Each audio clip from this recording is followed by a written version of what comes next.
শয়তানের অন্ধকার বিদ্যুৎ দিয়ে দূর করতে পারবেন না, শয়তানের অন্ধকার জেনারেটর দিয়ে দূর করতে পারবেন না, শয়তানের অন্ধকার কিছুই দিয়ে দূর করতে পারবেন না। বাত ইয়ে হে हम शैतान के जुल्मत कैसे दूर करें, আমরা শয়তানের অন্ধকার কেমনে দূর করব? আল্লাহ তোমাদেরকে বলেন আল্লাহ তোমাদেরকে বললেন, আল্লাহ আমাদেরকে বলেন, শোনো আমি তোমাদেরকে দিয়েছি কোরআন, ফিহি হুদাম ওয়া নূর, এই কোরআন হলো আলো, এই কোরআন হলো বাতি, এই কোরআনের বাতি জ্বালিয়ে যারা পথ চলবে, এই কোরআন দিয়ে যারা পথ চলবে, কোরআন পথ দেখিয়ে তাদেরকে জান্নাতে নিয়ে যাবে। তাহলে কোরআন হলো বাতি, বলেন কোরআন হলো বাতি, জোরে বলেন না কোরআন হলো বাতি। তাহলে কোরআনের বাতি শুধু ঘরে জ্বালবেন? তারা চায় আপনি কোরআনের বাতি শুধু ঘরে জ্বালেন।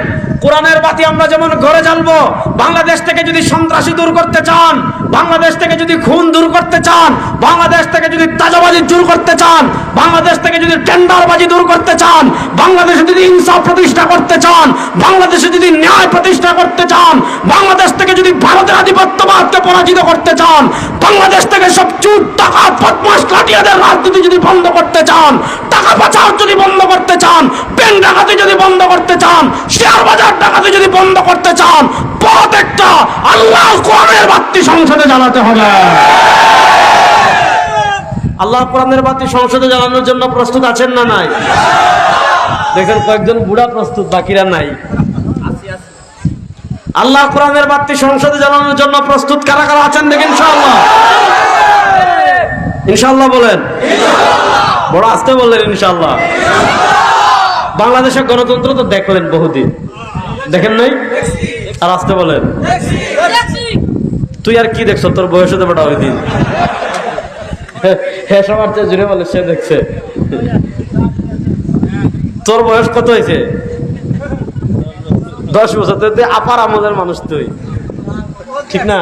ও আর কি গণতন্ত্র দেখছে, ও তো ফেসিবাদ দেখছে। ও কি দেখছে? তোর জন্মই তো ফেসিবাদের আমলে, আপার আমলে। তুইও নাই, তোর আপাও নাই। যা, এই আপার রাজনীতি বাংলাদেশে আর চলবে না ইনশাআল্লাহ। ইনশাআল্লাহ বলেন। যাক, তো আমি যে কথা আপনাদেরকে বলতে চাচ্ছিলাম ভালো করে বুঝেন।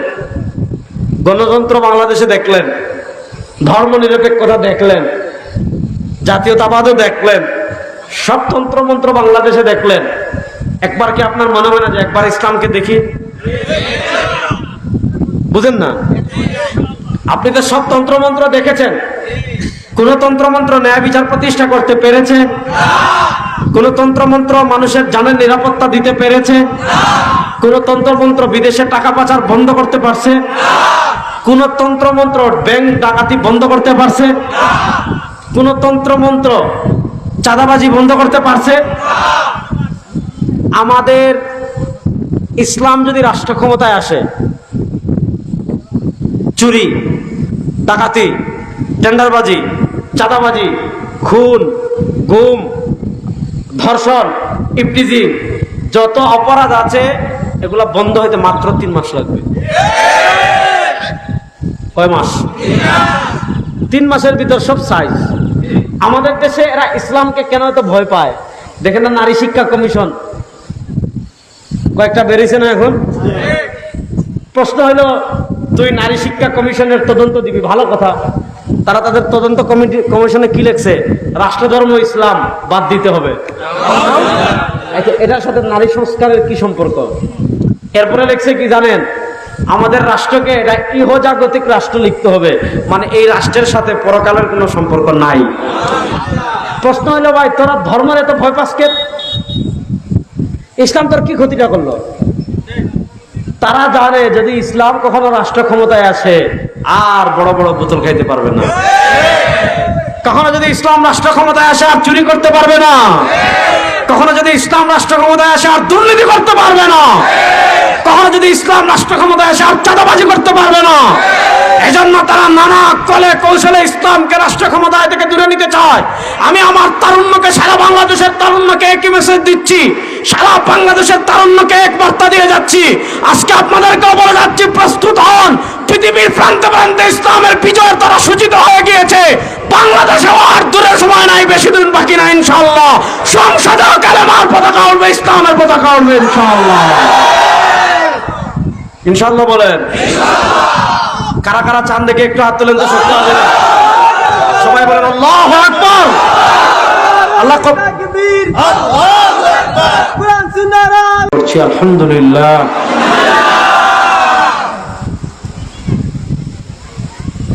প্রতিকূল আবহাওয়া, আজকে সকালেও বৃষ্টি হয়েছে,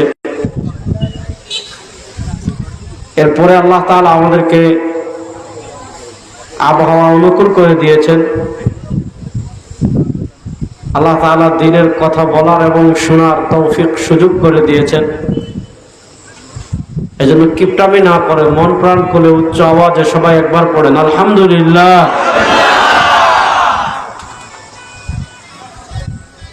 আমি ছোট ছোট কয়েকটা কথা বলবো আজকে। ভাই এখন কি করবেন?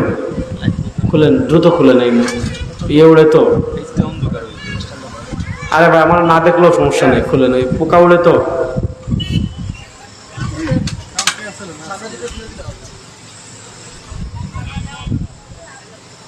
বাস দেখেন,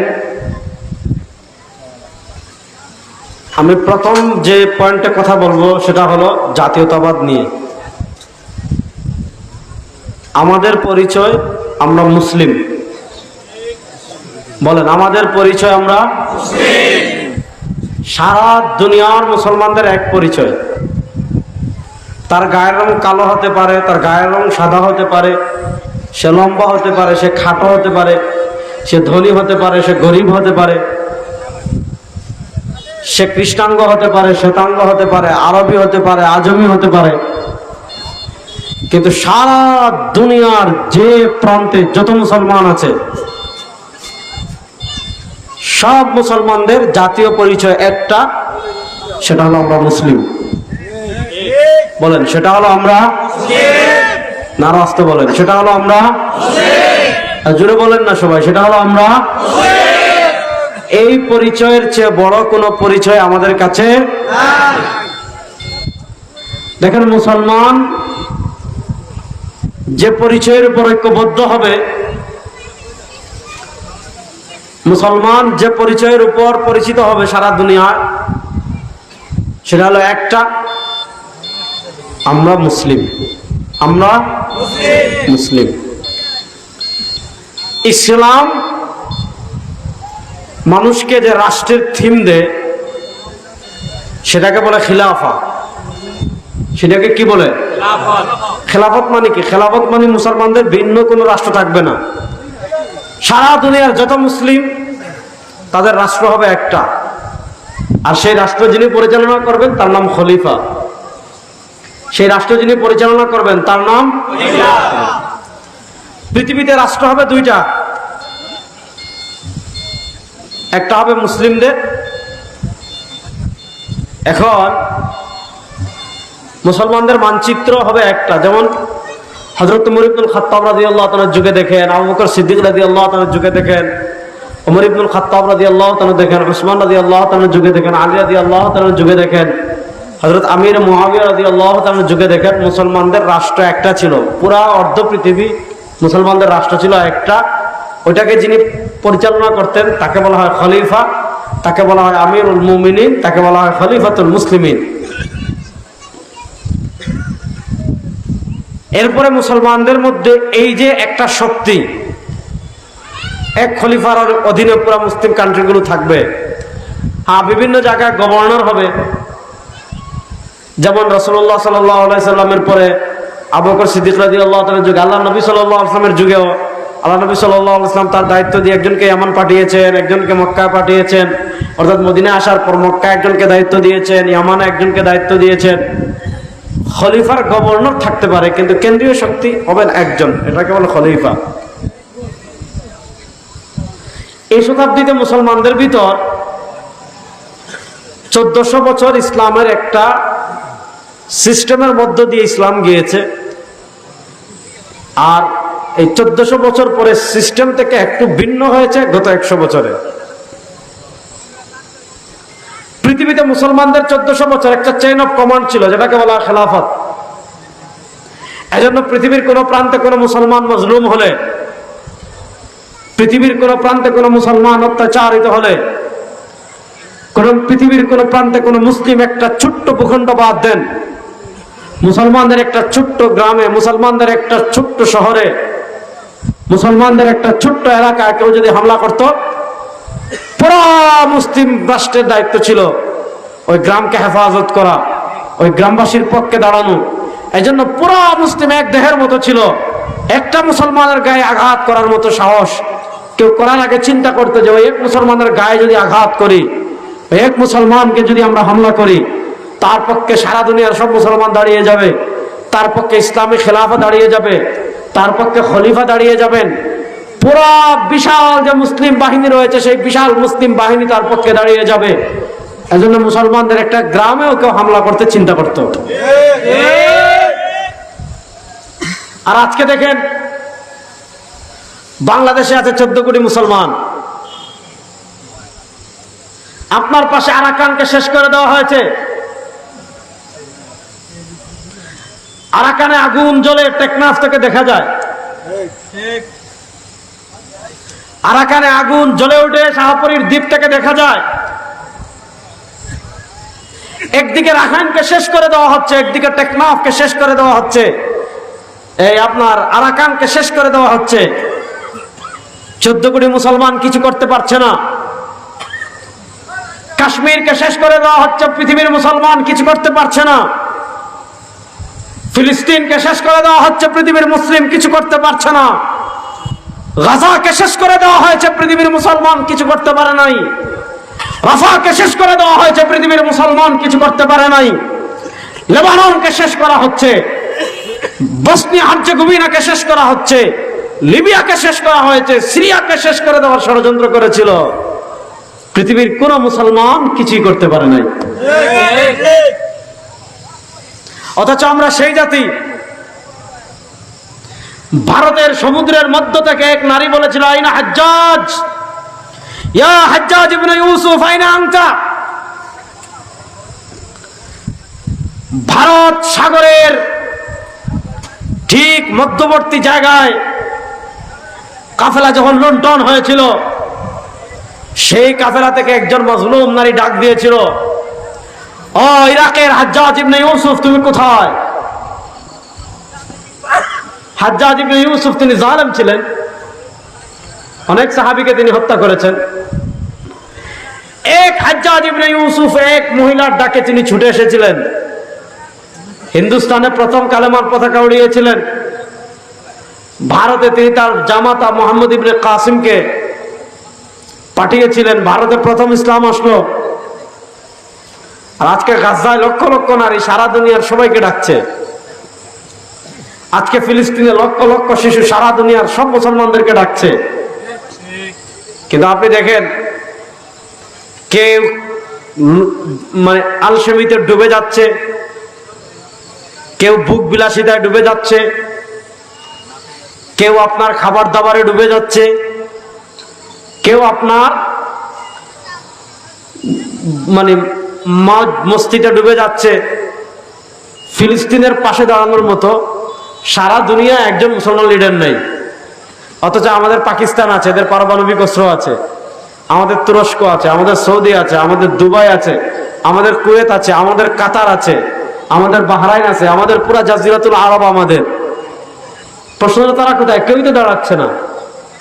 শুনেন, এই যুগে মুসলমান সংখ্যায় বেশি, হিসাব অত্যন্ত সহজ, কিন্তু সমস্যা হলো মুসলমানদেরকে নেতৃত্ব দিচ্ছে যারা, তারা সব ইহুদি খ্রিস্টানদের পাঁচটা গোলাম।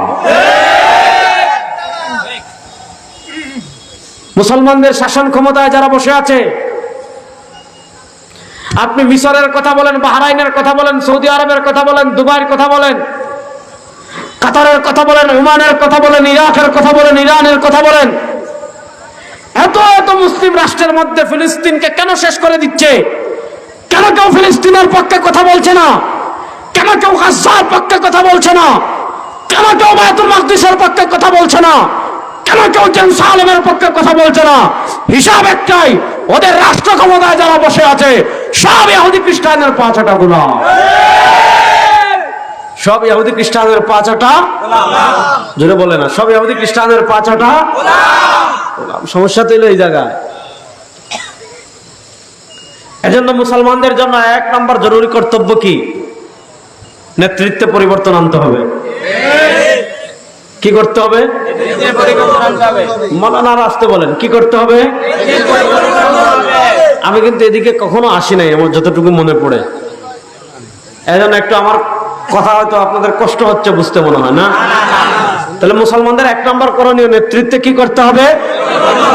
এখন নেতৃত্বে পরিবর্তন আনতে হলে কি করা লাগে এটা ভালো করে শুনেন। আমি বলছিলাম 1400 বছর মুসলমানদের একটা কেন্দ্রীয় শক্তি ছিল যেটার নাম খিলাফত। 1400 বছর মুসলমানদের একটা কেন্দ্রীয় শক্তি ছিল যেটার নাম, এবার সেই খেলাফতকে বিলুপ্ত করে আমাদেরকে ছিন্ন বিচ্ছিন্ন করার জন্য প্রথম যে ষড়যন্ত্র করেছে সেই ষড়যন্ত্র হলো ন্যাশনালিজম। সেই ষড়যন্ত্রের নাম হলো জাতীয়তাবাদ। জাতীয়তাবাদ মানে বুঝেন, আমাদেরকে বিভিন্ন জাতিতে তারা বিভক্ত করে ফেলেছে, অথচ আমরা বিভিন্ন জাতি না, আমরা এক জাতি, সেটার নাম আমরা মুসলিম। আমরা এক জাতি, সেটার নাম আমরা। এবার আপনাকে শিখাইছে আপনার সবচেয়ে বড় পরিচয়, আপনি বাঙালি। শুনেন, যারা বলবে আমরা বাঙালি এরা ভারতের গোলাম, যারা আপনাকে শিখাবে আমরা আমাদের পরিচয় আমরা বাঙালি এরা ভারতের 5 গোলাম, যারা বলবে আপনাদের পরিচয় আমরা বাঙালি এরা বুঝবেন এরা মুদির দালাল। এই মুদির দালালকে ঝাড়ু পেটা করে এই দেশ থেকে বের করে দেওয়ার জন্য প্রস্তুত থাকতে হবে ইনশাআল্লাহ। এই মুদির দালালদের সাথে কোনো আপোষ এই দেশে আর হবে না। আর আসতে কোন ভারতের গোলামি দেশে আর চলবে না। ঠ্যাং ভাঙ্গা ফেলাম একেবারে ইনশাআল্লাহ। ইনশাআল্লাহ বলেন।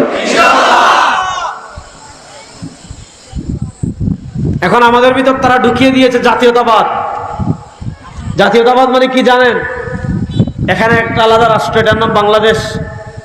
তোমার পরিচয় তুমি বাঙালি, এখানে একজনের আব্বা বানাও। এদেরকে বলছে তোমার পরিচয় তুমি পাকিস্তানি, ওখানে একজনের আব্বা বানাও। এদেরকে বলেছে তোমার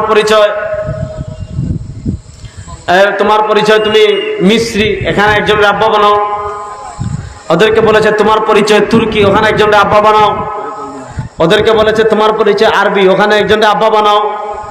এই জন্য দেখেন গত শতাব্দীতে আমাদেরকে বলেছে তোরা বাংলাদেশি, মুজিবরে আব্বা বানা। ওদেরকে বলছে পাকিস্তানি, জিন্নারে আব্বা বানা। ওদেরকে বলছে তুর্কি, কামাল পাশারে আব্বা বানা। ওদেরকে বলছে তুই সিরিয়ান, বাশার আল আসাদের বাপরে আব্বা বানা। এদেরকে বলছে তুই উজবেকি, বস ইব্রাহিম করিমুবরের বাপরে আব্বা বানা। এইভাবে আমাদেরকে জাতীয়তাবাদের বেড়া জালে তারা বন্দী করে দিয়েছে। কাউকে শিখিয়েছে বাংলাদেশি, এই মানচিত্রের ভিতরেই আমাদেরকে সীমাবদ্ধ করে দিয়েছে। এদেরকে বলেছে তোমরা পাকিস্তানি, বস এরা পাকিস্তানি। এদেরকে বলছে তোমরা তুর্কি। হ্যাঁ, এখন আপনি বলতে পারেন যে আপনার সমাজ, তাহলে আপনি বাংলাদেশ এটাকে স্বীকার করেন না। হ্যাঁ, বাংলাদেশ এটা আমাদের দেশীয় পরিচয়। বাংলাদেশে এটা আমাদের দেশীয় পরিচয়। আমাদের কাছে দেশ বড় না ইসলাম বড়? আল্লাহরে হাজির নাজির রেখে বলেন, দেশ বড় না ইসলাম বড়? নেতা বড় না ইসলাম বড়? এই কয়েকজনের কাছে, বাকিদের কাছে না। আপনি যদি মনে করেন আপনার কাছে ইসলামের থেকে নেতার দাম বেশি, আপনি যদি মনে করেন ইসলামের থেকে দেশের দাম বেশি, ঈমান থাকবে? আমাদের সবচেয়ে বড় পরিচয় আমরা মুসলিম। আমাদের কাছে সবার উপরে ইসলাম। আমরা দেশ ছাড়তে পারি, আমরা ঘর ছাড়তে পারি, সম্পদ ছাড়তে পারি, নেতা ছাড়তে পারি। আল্লাহ নবী সাল্লাল্লাহু আলাইহি ওয়াসাল্লামের দেশীয় পরিচয়, তিনি মক্কি ছিলেন, মক্কায় জন্মগ্রহণ করেছেন, মক্কায় জীবন পান করেছেন। 53 বছর পর্যন্ত তিনি মক্কায় ছিলেন। ইসলামের জন্য আল্লাহ নবী মক্কা ছেড়েছেন, কোরআনের জন্য আল্লাহ নবী মক্কা ছেড়েছেন, ইসলামের জন্য আল্লাহ নবী দেশ ছেড়ে হিজরত করেছেন। আমরা দেশ ছাড়তে পারি, জীবন দিতে পারি, প্রাণ দিতে পারি, সব দিতে পারি, ইসলামে কিঞ্চিও ছাড়তে পারি না।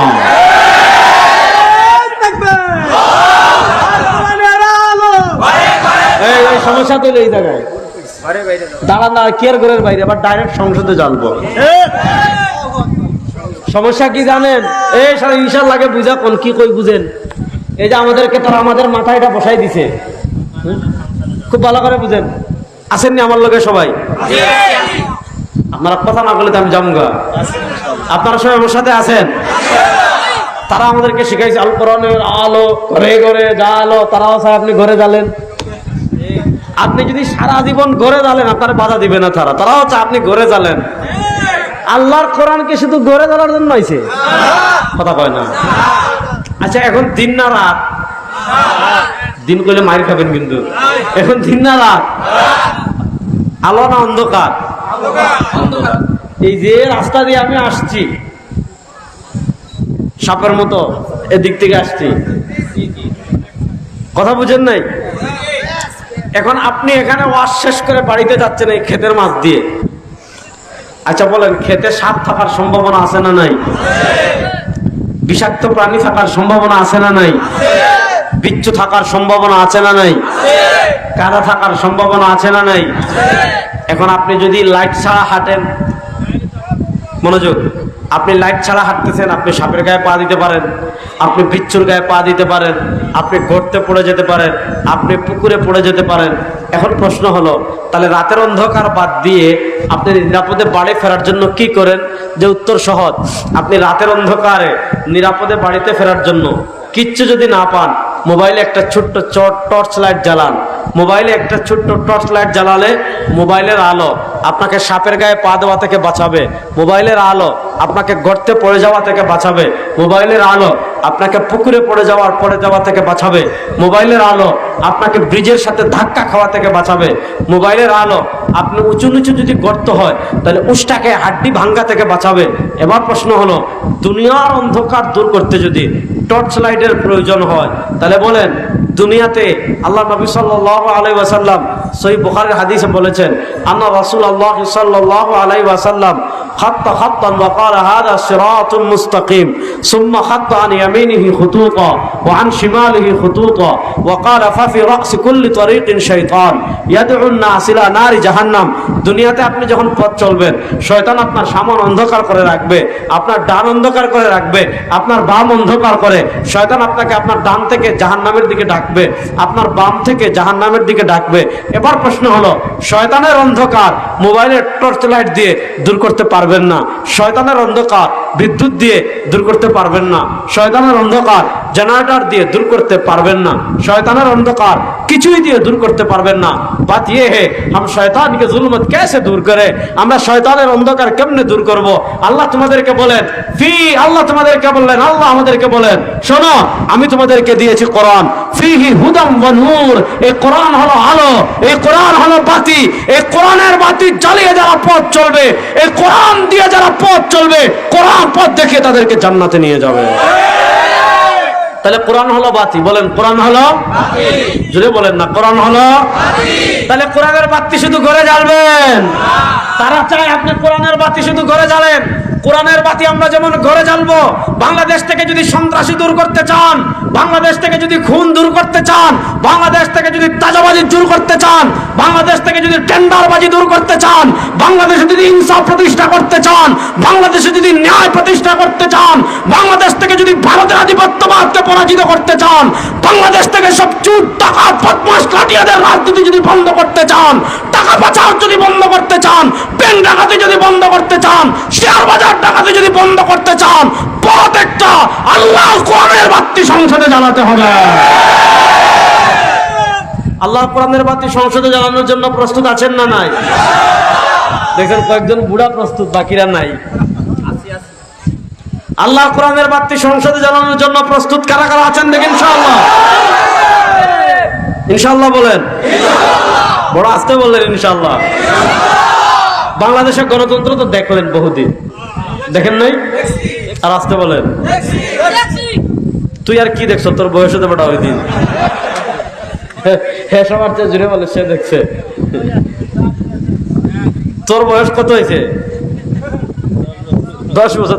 আপার আমলের মানুষ তুই, ঠিক না? ও আর কি গণতন্ত্র দেখছে, ও তো ফেসিবাদ দেখছে। ও কি দেখছে?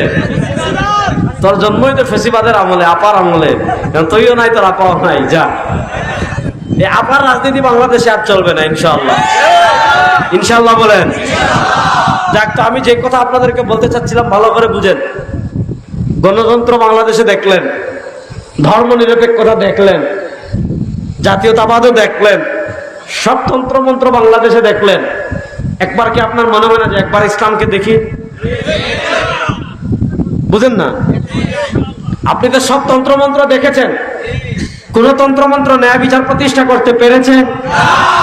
কোন তন্ত্রমন্ত্র মানুষের জানের নিরাপত্তা দিতে পেরেছে? কোন তন্ত্রমন্ত্র বিদেশে টাকা পাচার বন্ধ করতে পারছে? কোন তন্ত্রমন্ত্র ব্যাংক ডাকাতি বন্ধ করতে পারছে? কোন তন্ত্রমন্ত্র চাঁদাবাজি বন্ধ করতে পারছে? আমাদের ইসলাম যদি রাষ্ট্র ক্ষমতায় আসে, চুরি, ডাকাতি, টেন্ডারবাজি, চাঁদাবাজি, খুন, গুম, ধর্ষণ, ইফটিজিং, যত অপরাধ আছে এগুলা বন্ধ হইতে মাত্র 3 মাস লাগবে। কয় মাস? 3 মাসের ভিতর সব সাইজ। আমাদের দেশে এরা ইসলামকে কেন এত ভয় পায়? দেখেন না, নারী শিক্ষা কমিশন কয়েকটা বেরিয়েছে না এখন? প্রশ্ন হলো, তুই নারী শিক্ষা কমিশনের তদন্ত দিবি, ভালো কথা। তারা তাদের তদন্ত কমিশনে কি লিখছে? রাষ্ট্রধর্ম ইসলাম বাদ দিতে হবে। এটার সাথে নারী সংস্কারের কি সম্পর্ক? এরপরে লিখছে কি জানেন? আমাদের রাষ্ট্রকে এটা ইহজাগতিক রাষ্ট্র লিখতে হবে, মানে এই রাষ্ট্রের সাথে পরকালের কোনো সম্পর্ক নাই। প্রশ্ন হলো, ভাই তোরা ধর্মের এত ভয় পাস কেন? ইসলাম তোর কি ক্ষতিটা করলো? তারা জানে যদি ইসলাম কখনো রাষ্ট্র ক্ষমতায় আসে আর বড় বড় বোতল খাইতে পারবে না। কখনো যদি ইসলাম রাষ্ট্র ক্ষমতায় আসে আর চুরি করতে পারবে না। কখনো যদি ইসলাম রাষ্ট্র ক্ষমতায় আসে আর দুর্নীতি করতে পারবে না। কখনো যদি ইসলাম রাষ্ট্র ক্ষমতায় আসে আর চাঁদাবাজি করতে পারবে না। এজন্য তারা নানা কলে কৌশলে ইসলামকে রাষ্ট্র ক্ষমতায় থেকে দূরে নিতে চায়। আমি আমার তারুণ্যকে, সারা বাংলাদেশের তারুণ্যকে একই মেসেজ দিচ্ছি, সারা বাংলাদেশের তারুণ্যকে এক বার্তা দিয়ে যাচ্ছি। আজকে আপনাদেরকেও বলে যাচ্ছি, প্রস্তুত হন। পৃথিবীর প্রান্তে প্রান্তে ইসলামের বিজয়ের দ্বারা সূচিত হয়ে গিয়েছে। বাংলাদেশে আর দূরের সময় নাই, বেশি দিন বাকি নাই ইনশাআল্লাহ। সংসদেও কালেমার পতাকা উঠবে, ইসলামের পতাকা উঠবে ইনশাআল্লাহ। ইনশাআল্লাহ বলেন। কারা কারা চান দেখে একটু হাত তুলেন তো, সত্যি হবে না? সবাই বলেন আল্লাহু আকবার। আল্লাহ তাকবীর, আল্লাহু আকবার। কুরআন সুন্নাহর আলো, সংসদে চলো, সংসদে চলো, কুরআন সুন্নাহর আলো। আল্লাহু তাকবীর। প্রস্তুত থাকবেন তো ইনশাআল্লাহ? দেখেন, আমি সব জায়গায় বলি, ভারতের আধিপত্যবাদ মোকাবেলার অস্ত্র বাংলাদেশে একটাই, সেটার নাম ইসলাম। বলেন, ভারতের আধিপত্যবাদের মোকাবেলার 1 নম্বর অস্ত্রের নাম ইসলাম। সবাই বলেন, ভারতের আধিপত্যবাদ মোকাবেলার 1 নম্বর অস্ত্রের নাম ইসলাম। সেই ইসলামকে আপনি বাংলাদেশে মাইনাস করতে চাইবেন, আমরা জীবিত থাকতে ইনশাআল্লাহ। এই নারী সংস্কার কমিশন বাংলাদেশে বাস্তবায়ন করবেন। এখন তো মুখে বলতেছি আলহামদুলিল্লাহ, যদি এটা বন্ধ করার জন্য যুদ্ধ করতে হয়, আমরা যুদ্ধ করার জন্য প্রস্তুত আছি ইনশাআল্লাহ। বলেন কিন্তু তারপরে এটা বাস্তবায়ন হতে দিব না। জোরে বলেন। তারপরে এই সমস্ত নারী সংস্কার বাংলাদেশে বাস্তবায়ন হতে দেব না। লেখছে কি জানেন? বেশ্যাদেরকে শ্রমিক মর্যাদা দিতে হবে, পতিতাদের। আচ্ছা, প্রশ্ন হলো, পতিতাদেরকে যদি শ্রমিকের মর্যাদা দিতে হয়, তাহলে চুরে দুষ করলো কি? কত কষ্টের কাজ করতেছে বেচারা, কত কায়দা কানুন করে, জীবনের রিস্ক নিয়ে, গণধুলায় রিস্ক নিয়ে আপনার পকেট থেকে সে টাকা চুরি করছে। প্রশ্ন, আপনি যদি বেশ্যাদেরকে অধিকার দিতে চান, চুরে দুষ করলো কি?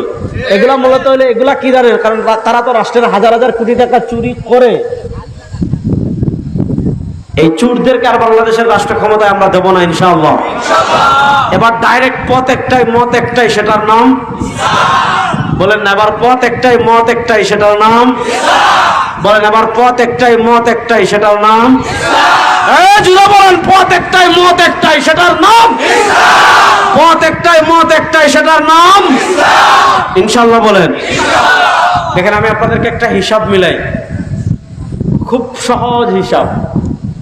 পৃথিবী 100 বছর পর পর একটা পরিবর্তন হয়, হয় না?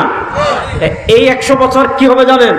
গত 100 বছর আমরা মাইর খাইছি, আর 100 বছর মারবো ইনশাআল্লাহ। গত 100 বছর মাইর খাইছি, 100 বছর মার দিব ইনশাআল্লাহ। বলেন, গত যুবকরা, পিচ্চিরা, রেডি আছো তো ইনশাআল্লাহ? গত 100 বছর মাইর খাইছি, 100 বছর মার দেব। জোরে বলে না। গত 100 বছর মার খাইছি, 100 বছর মার দেব। গত 100 বছর পরাজিত হয়েছে, 100 বছর বিজয়ী হব ইনশাআল্লাহ। আপনি দেখেন, 2021 থেকে বিজয়ের ধারা শুরু হয়েছে।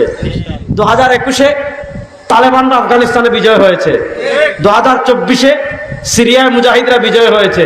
2024-এ আমাদের দেশের পোলাপান যুবকরা ভারতের আধিপত্যবাদকে পরাজিত করেছে। আপনি মনে করেন না বুবু পলাইছে? এই বুবু পলানোর সাথে সাথে বাংলাদেশের উপর গত 52 বছর থেকে ভারতের যে আধিপত্যবাদ ছিল, এই স্কুল কলেজ মাদ্রাসার ছোট্ট ছোট্ট ছেলেরা, ছোট্ট ছোট্ট মেয়েরা শুধু হাসিনাকে পলায়ন ফ্যাসিস্টদের পরাজিত করেছে। শুধু ব্যাপারটা এমন না, ফ্যাসিস্টদেরকে পরাজিত করার সাথে সাথে এই বাংলাদেশের উপর গত 52 বছর থেকে ভারতের যে আধিপত্যবাদ ছিল, সেই ভারতের আধিপত্যবাদকে ভেঙ্গে চুরমার করে দিয়েছে। তাহলে আমরা বাংলাদেশে অর্ধেক হয়েছে, 2024-এ অর্ধেক হয়েছে, ভারতের আধিপত্যবাদকে পরাজিত করেছি। আর 2025 এবং 26 হবে ইসলামের বসন্ত বাংলাদেশে ইনশাআল্লাহ। 2025 এবং 26 এই 2 বছর আপনারা প্রস্তুতি নেন। আর কোন তন্ত্রমন্ত্র আমরা দেখতে চাই না, আর গণতন্ত্র চাই না, ধর্মনিরপেক্ষতা চাই না, ন্যাশনালিজম চাই না, সোশ্যালিজম চাই না, আব্রাহাম লিঙ্কন চাই না, ভারত চাই না, আমেরিকা চাই না। আর কোন সুপার পাওয়ারের ক্ষমতা এই দেশে চলবে না। এবার এক সুপার পাওয়ার হবে, সেটার নাম ইসলাম ইনশাআল্লাহ। ইনশাআল্লাহ বলেন। তাহলে বলেছিলাম আমাদের ভিতর তারা 2টা জিনিস ঢুকাই আমাদেরকে বিচ্ছিন্ন করেছে। খুব ভালো করে বুঝবেন, আমাদের ভিতর 2টা জিনিস ঢুকিয়েছে। এই 2 জিনিসের এক জিনিসের নাম জাতীয়তাবাদ, ন্যাশনালিজম। আমাদেরকে তারা বিভিন্ন জাতিতে বিভক্ত করে ফেলেছে। এই বিভিন্ন জাতিতে বিভক্ত করার কারণেই আজকে আমরা ফিলিস্তিনের প্রতি আমাদের টান আছে না নাই? বড় আসতে বললেন। ফিলিস্তিনের প্রতি আমাদের মায়া আছে না নাই? গাজাবাসীদের প্রতি আমাদের আবেগ আছে না নাই? রাফাবাসীদের প্রতি আমাদের আবেগ আছে না নাই? আমার যুবকদেরকে বলবো, আমরা ওই ইসরায়েলকে ঘৃণা করি কি করি না? কিন্তু আমাদের বাড়ির পাশে আরেকটা মিনি ইসরায়েল আছে, খবর রাখেন। আমাদের বাড়ির পাশে আরেকটা ইসরায়েল আছে না নাই? জোরে বলেন। সেই ইসরায়েলের নাম ভারতের মুসলমানদের অবস্থা আপনারা দেখছেন, খুবই খারাপ না? খুবই। আপনারা দেখেছেন বিজেপির এক নেতা বক্তৃতা দিয়েছে। কি বক্তৃতা দিয়েছে? সে বলেছে তারা হবে ইসরায়েল আর বাংলাদেশ হবে গাজা। তারা হবে ইসরায়েল আর বাংলাদেশ হবে, মানে গাজায় যেমন ইসরায়েল আগ্রাসন চালাচ্ছে, গাজার মুসলমানদেরকে যুগ যুগ ধরে যেভাবে হত্যা করছে, বাংলাদেশেও তাকে না থারা না গিয়ে এরকম আগ্রাসন চালাবে। আমরা বলি তোমাদের জন্য বাংলাদেশ লাগবে না, আমাদের বিবাড়িয়াই যথেষ্ট। বাংলাদেশে যতজন ঢুকবেন একজনও বের হইতে পারবেন না ইনশাআল্লাহ। এজন্য যুবকদেরকে বলবো প্রস্তুতি নেন। আমার যুবকদেরকে বলে যাব প্রস্তুতি নেন। আল্লাহ নবী সাল্লাল্লাহু আলাইহি ওয়াসাল্লাম আজ থেকে 1400 বছর আগে ভবিষ্যৎবাণী করে গিয়েছেন। সরওয়ার দু আলম সাল্লাল্লাহু আলাইহি ওয়াসাল্লাম আজ থেকে 1400 বছর আগে ভবিষ্যৎবাণী করে গিয়েছেন। কি ভবিষ্যৎবাণী করে গিয়েছেন? সরওয়ার দু আলম সাল্লাল্লাহু আলাইহি ওয়াসাল্লাম বলেছেন, ইসাবাতান মিন উম্মতি আহরাজাহুম আল্লাহু মিনান নার, ইসাবাতান মিন উম্মতি আহরাজাহুম আল্লাহু মিনান নার। আমার উম্মার 2টা দল এমন আছে, আমার উম্মার 2টা বাহিনী এমন আছে, এই 2 দলে এবং 2 বাহিনীতে যারা যোগ দিবে, ইসাবাতান মিন উম্মতি আহরাজাহুম আল্লাহু মিনান নার। আমার উম্মার 2টা দল এমন আছে, আমার উম্মার 2টা বাহিনী এমন আছে, এই 2 দল এবং বাহিনীতে যারা যোগ দিবে আল্লাহ তাআলা তাদের উপর জাহান্নামের আগুনকে হারাম করে দিবেন। হে পটুয়াখালীর বাউফলের মুসলমান, বাউফলি তো নাকি? হে পটুয়াখালীর বাউফলের যুবকরা, আল্লাহ নবী সাল্লাল্লাহু আলাইহি ওয়াসাল্লাম যে 2 বাহিনীর ভবিষ্যৎবাণী করে গিয়েছেন, যে 2 বাহিনীতে যোগ দিলে ডাইরেক্ট জাহান্নামের আগুন হারাম, এই 2 বাহিনীতে যোগ দেওয়ার জন্য প্রস্তুত আছো না ইনশাআল্লাহ? এই 2 বাহিনীর এক বাহিনী কারা? ইসাবাতুন তাগজু ফিল হিন্দি ওয়া ইসাবাতুন তাগজু মাআল মাসীহিদ দাজ্জাল। হিন্দুস্তানে যারা আধিপত্যবাদী শক্তির বিরুদ্ধে লড়াই করবে, হিন্দুস্তান মানে বাংলাদেশ, ভারত, পাকিস্তান, আফগানিস্তান, এই যে এলাকা, এটাকে হাদিসের পরিভাষায় বলে হিন্দ। বাবুল মা জাআ ফি গাজওয়াতিল হিন্দ। আল্লাহ নবী সাল্লাল্লাহু আলাইহি ওয়াসাল্লাম বলেছেন, এই হিন্দুস্তানের আধিপত্যবাদী শক্তির বিরুদ্ধে লড়াই হবে। ওই হিন্দুস্তানের আধিপত্যবাদী শক্তির বিরুদ্ধে যে লড়াই হবে, ওই লড়াইয়ে যারা যোগ দিবে আল্লাহ তাআলা তাদের উপর ডাইরেক্ট জাহান্নামের আগুনকে হারাম করে দিবেন। ভারত লড়াইয়ের জন্য প্রস্তুত হচ্ছে। কেমনে প্রস্তুত হচ্ছে? আসামের মুসলমানদেরকে বের করে দেওয়ার ষড়যন্ত্র করছে। আসামের মুসলমানেরা নাকি ভারতের নাগরিক না। আমরা বলি আসামের মুসলমান ভারতের নাগরিক। এই ভারতের সব মুসলমান ভারতের প্রকৃত মালিক। তোমরা হলে এই দেশের ভাড়াটিয়া। কারণ ভারতের রাষ্ট্র ক্ষমতায় মুসলমানরা ছিল 700 বছর। ভারতের রাষ্ট্র ক্ষমতায় মুসলমানরা ছিল কয়শো বছর? আর তোমরা রাষ্ট্র ক্ষমতায় আসা 80 বছর হয় নাই। ভারতের রাষ্ট্র ক্ষমতায় হিন্দুরা এসেছে 1947 সালে। মনোযোগ, ভারতের রাষ্ট্র ক্ষমতায় হিন্দুরা এসেছে 1947 সালে।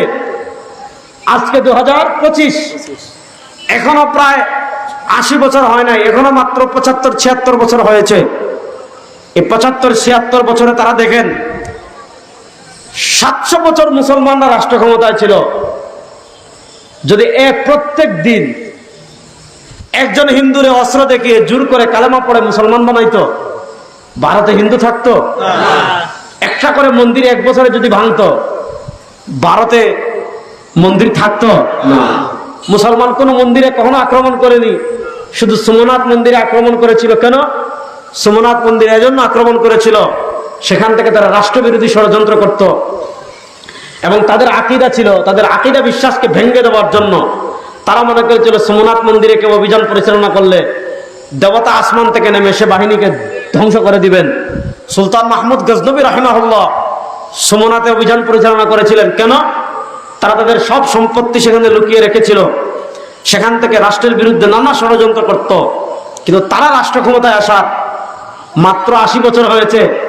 এই 80 বছরে কত মসজিদ তারা ধ্বংস করেছে। বাবরি মসজিদকে তারা ধ্বংস করেছে, আরো অসংখ্য অগণিত মসজিদকে তারা ধ্বংস করেছে। গত 3 সপ্তাহ আগে ওয়াকফ আইন তারা সংশোধন করে 1 সপ্তাহে 160-170টা মাদ্রাসা মসজিদ ভঙ্গ করে বন্ধ করে বুলডোজার দিয়ে সেটা মাটির সাথে তারা মিশিয়ে দিচ্ছে। আপনারা দেখেছেন কাশ্মীরে তারা পরিকল্পিত বোমা হামলা করে, সন্ত্রাসী হামলা করে। কাশ্মীরের পেহেলগাম অত্যন্ত সুন্দর একটা পর্যটন এলাকা, সেই পেহেলগামে তারাই পর্যটকদের উপর গুলি করে হত্যা করে, সেই দায়ভার মুসলমানদের উপর চাপাচ্ছে। আপনারা দেখেছেন গুজরাটে তারা 2000 মুসলমানদেরকে গ্রেফতার করেছে। কেন? এরা নাকি বাংলাদেশ থেকে গিয়ে এখন অবস্থান করে। বাংলাদেশের মানুষের মাথা খারাপ, এখান থেকে 2000 কিলোমিটার দূরে গুজরাটে গিয়ে বাড়ি করবে না? এজন্য যুবকরা দেখেন আমাদের চারপাশ উত্তপ্ত হয়ে যাচ্ছে। আজকে কাশ্মীরের মুসলমান ভালো নেই, আজকে দিল্লির মুসলমান ভালো নেই, আজকে ভারতের মুসলমান, পাঞ্জাবের মুসলমান ভালো নেই, আরাকানের মুসলমান ভালো নেই। আমাদেরকে চোখ রাঙানি দিচ্ছে, আমাদের দেশকে গাজা বানানোর ষড়যন্ত্র করছে, আমাদের দেশকে গাজা বানানোর পরিকল্পনা তারা করছে। প্রস্তুতি নেন। 1400 বছর আগে আল্লাহ নবী সাল্লাল্লাহু আলাইহি ওয়াসাল্লাম যে ভবিষ্যৎবাণী করে গিয়েছেন, সেই ভবিষ্যৎবাণী বাস্তবায়নের সময় চলে আসছে।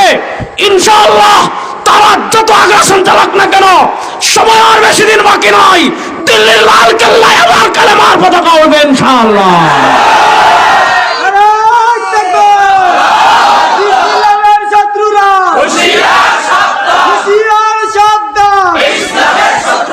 যুবকরা প্রস্তুত আছেন না? না ইনশাআল্লাহ প্রস্তুত আছেন না? না ইনশাআল্লাহ।